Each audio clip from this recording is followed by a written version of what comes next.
Good evening. The House has just passed their second impeachment against President Trump. It will now head over to the Senate. However, the Senate is currently in recess. And so the earliest that the trial can actually start is on January the 20th, which is after President Trump's first term is over. And so in theory, the whole thing is actually moot. So why are they doing it? Well, the Democrats are arguing that President Trump can still be impeached even after he's out of office. But is that actually true? Let's go through that together. This is your never-ending 2020 election update, and I'm your host, Roman from the Epoch Times. So to start with, let's discuss what this impeachment is all about. Well, what it's about is that it's a single article alleging that the president incited an insurrection, which resulted in the breach of the U.S. Capitol on January the 6th. In a speech during the House hearing, House member Jim McGovern from Massachusetts, he described it this way. This was not a protest. This was an insurrection. This was a well-organized attack on our country that was incited by Donald Trump. Now, this impeachment was accomplished in a single session that spanned only several hours, making it the fastest in U.S. history. And as expected, it was pushed through mostly by the Democrats. Now, the Republicans as a whole are criticizing this rushed effort, arguing that it offered no due process to the president and that it would further divide the nation. For instance, House Representative Tom Cole from Oklahoma, he said that instead of moving forward as a unifying force, the majority in the House is choosing to divide us further. I can think of no action the House could take that's more likely to further divide the American people than the action we are contemplating today. Now, one reason that he might be saying that is the fact that despite all of the blame for what happened at the Capitol building being cast on President Trump by left-wing pundits, by the liberal media, as well as by the politicians, his approval rating has actually remained pretty steady. That's according to a recent Rasmussen poll. And one of the reasons that his approval numbers might not be changing, might be remaining steady, is that there are indeed two sides to the story. Because during his speech, here's what the president actually said. Because you'll never take back our country with weakness. You have to show strength and you have to be strong. We have come to demand that Congress do the right thing and only count the electors who have been lawfully slated. I know that everyone here will soon be marching over to the Capitol building to peacefully and patriotically make your voices heard. That was what the president said right before his supporters marched on the U.S. Capitol. Regardless, the new impeachment alleges that President Trump incited an insurrection. It has now been passed and will now go over to the Senate for a trial.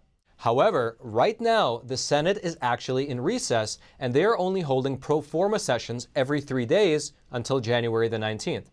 And so in order for them to conduct any kind of business before then, including this impeachment trial, they would need to have unanimous consent.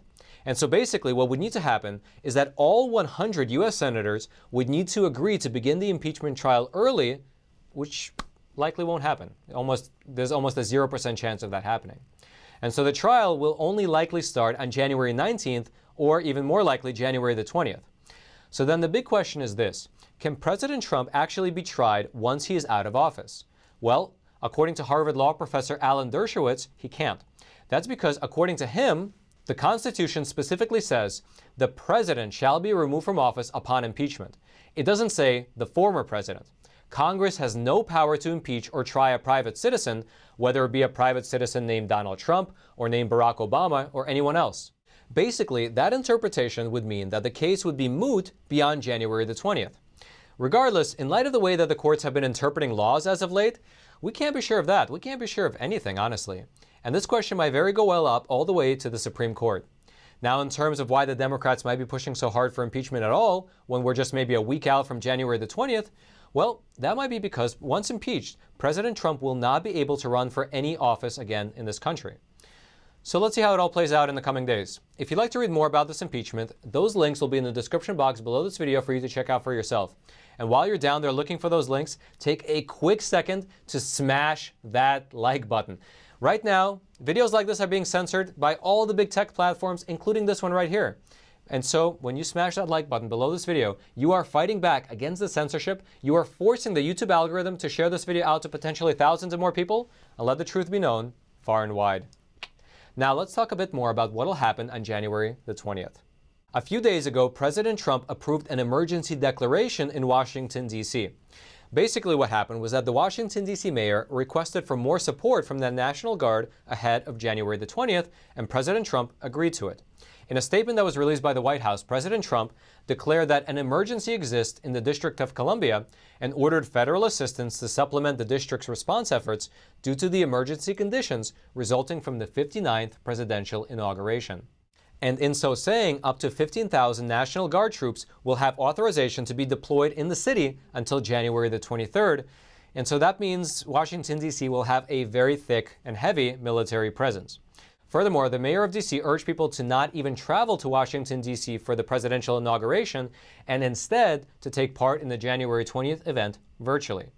Advice that I suspect a lot of people will take. Now, if you'd like to read more about this emergency declaration or about the National Guard troops being deployed, those articles will be in the description box below this video for you to check out. And now, I'd like to try something a little bit new today.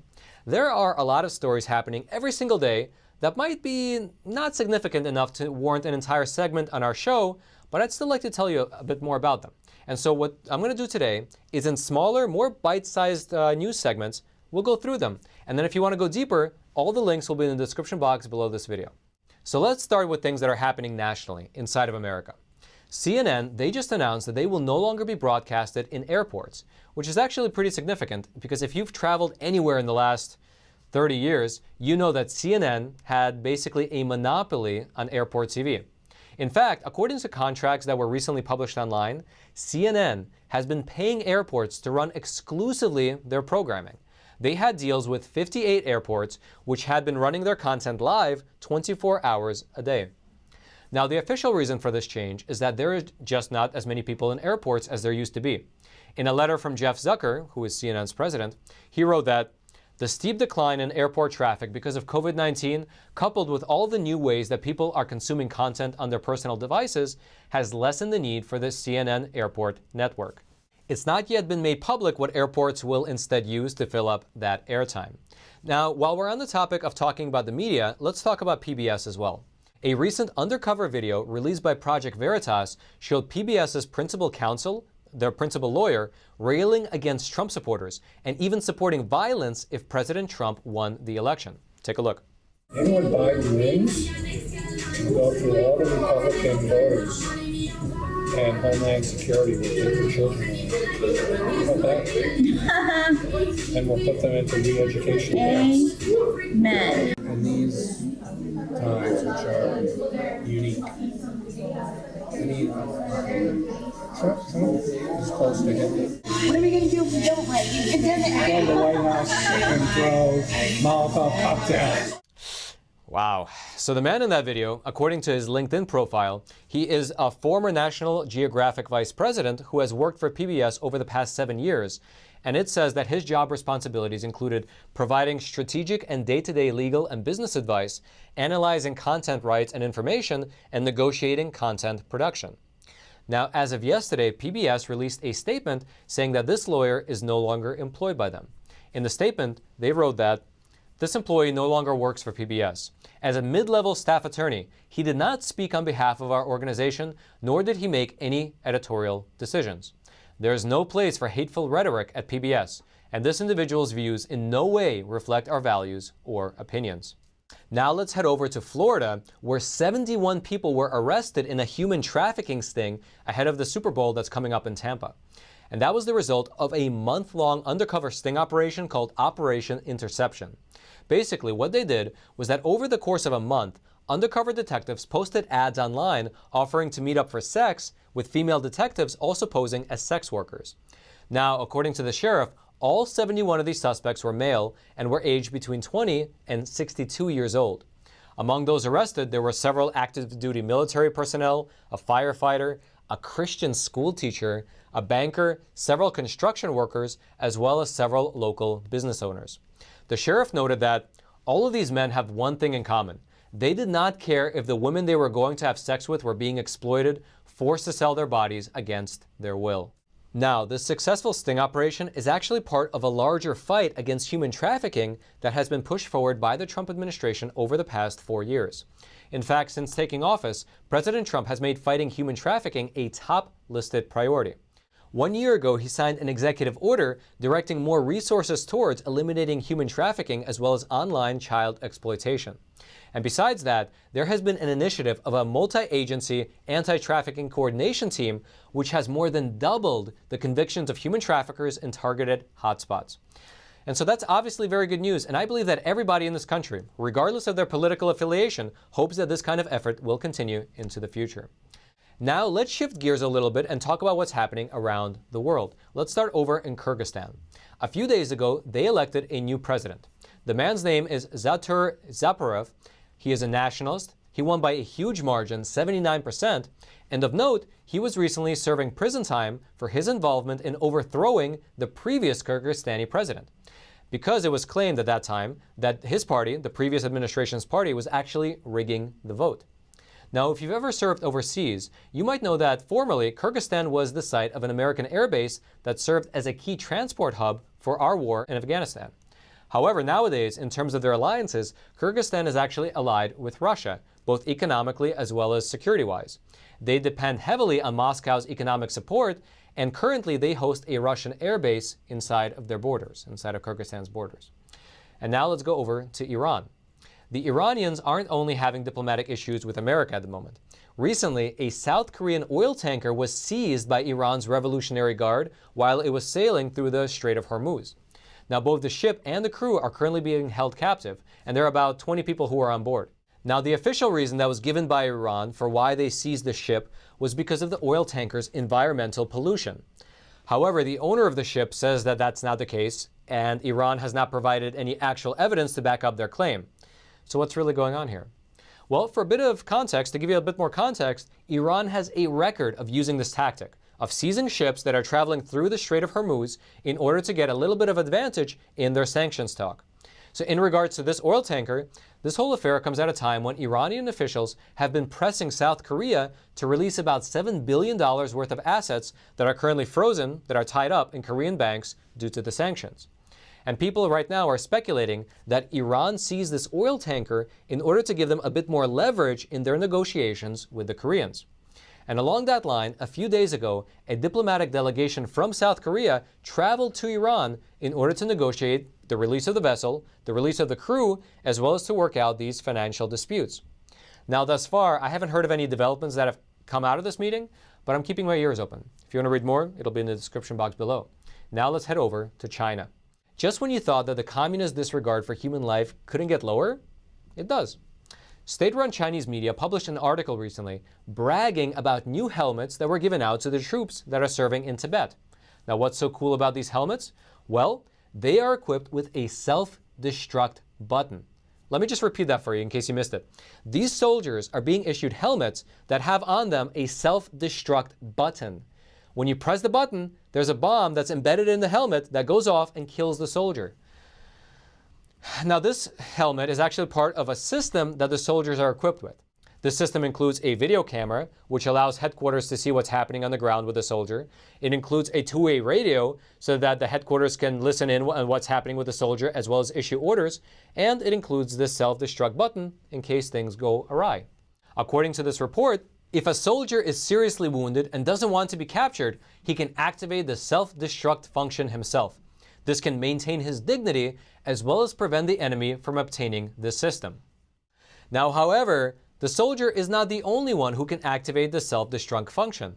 This report also reads that at a battalion or brigade level command center, a commander monitors a soldier who is far away by using the navigation system. The commander can activate the self-destruct function of the soldier's helmet if he can't get in contact with him. Gosh, can you even imagine that? So what's the real reason for these helmets?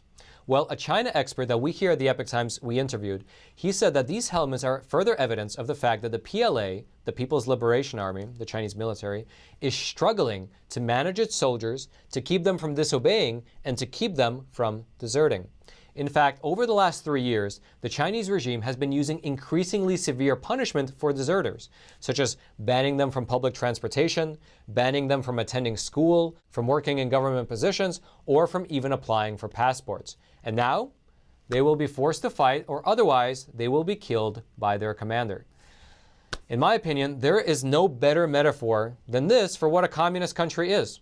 In a communist country, a person is monitored, he is tracked, he is controlled, and he can be disposed of at any time. Now, if you'd like to read more about these helmets or about any of the stories that we discussed, those links will be in the description box below this video for you to check out. That description box, by the way, is the one right below that like button that I hope that you have already smashed. And now lastly, I'd like to tell you a bit more about our show sponsor, American Hartford Gold. And I'm going to do that over in the sound studio.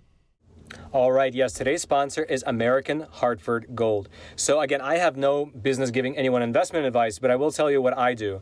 And for the last probably 4.5 years, I, every single month, try to buy gold and silver. I just basically set aside a portion of my salary and I buy physical gold and silver. Because I was turned into some research directions, which showed me that when you look at a timeline of the last 5,000 years, fiat currencies, basically like paper money, has always gone to zero. Right? Basically, the government's printed, it degrades in value, then they inflate it, then it goes into hyperinflation, and then it collapses when basically no one believes in it anymore. And right now is a time when the Federal Reserve is printing or digitally printing or buying up assets willy-nilly, and our money is getting degraded. Basically, it's becoming less and less, it's becoming worthless in a certain sense. But I believe that gold and silver, it had value 5,000 years ago, it has value today, and this is not investment advice again, but it likely have value 5,000 years into the future. And so our sponsor today is American Hartford Gold. They sell physical gold and silver that can be delivered directly to your doorstep, or they can put it directly into your IRA account, making it super simple for you to have it. Now, you can check them out. Their link will be in the description box below this video. You can buy from them, and they offer a free PDF book that you can learn more about investing in gold and silver. You can check it out in the link below. And they also want me to give you their phone number. It's 866-242-2352. Again, that's 866-242-2352. I'll throw it in the description box as well. Or if you want to text them, you can text the word Roman, my name, to 65532. Again, Roman to 65532. So thank you, American Hartford Gold. Thank you so much for sponsoring our episode. And now, Roman in the studio, back to you. Now lastly, if you haven't already, smash that like button for the YouTube algorithm. Subscribe to this channel if you want more honest news content delivered directly to your YouTube. Now lastly, if you haven't already, smash that like button for the YouTube algorithm. Subscribe to this channel if you'd like honest news content delivered directly to your YouTube feed. And actually, if you'd like to go over to theepochtimes.com, you can subscribe to our news content there. That way, in case anything ever happens on any of these social media platforms, you can stay informed without any interruption and without any threat of censorship. And until next time, I'm your host, Roman from the Epoch Times. Stay informed and stay free.